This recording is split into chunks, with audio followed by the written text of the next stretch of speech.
It's time for another Macks Minute. Fish on!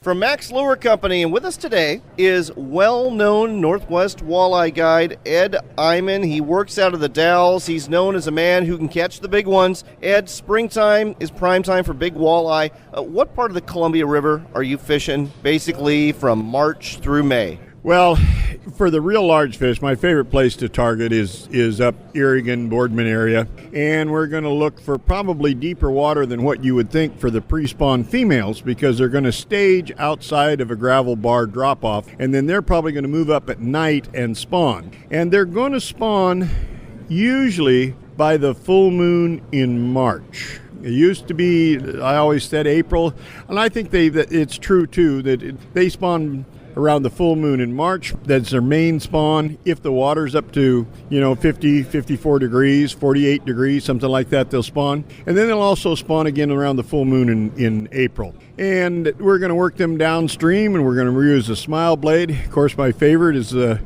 one that's about 1.5 inches long and chartreuse green. I'm going to put a night crawler on behind that and work it real slow. And we're going to fish in some water that's deeper. We're going to run maybe 50 feet deep. You're going to have to use a braided line, a good quality line like Izor braid. And, of course, the main thing for increasing your bag limit, I don't care where you go or what you fish for, is to use sharp hooks. I tell everybody to start with premium quality hooks. They don't cost that much anymore. The ones I use are made by Daiichi, and they are sticky. Well, there you go, folks. Everything you need to know to go ahead and hook into a big Columbia River walleye. If you want to go with a real pro, go ahead and give Ed Iman a call. You can find him at 541-298-3753. That's 541-298-3753 for Ed Iman Guide Service. And that concludes this week's Macks Minute.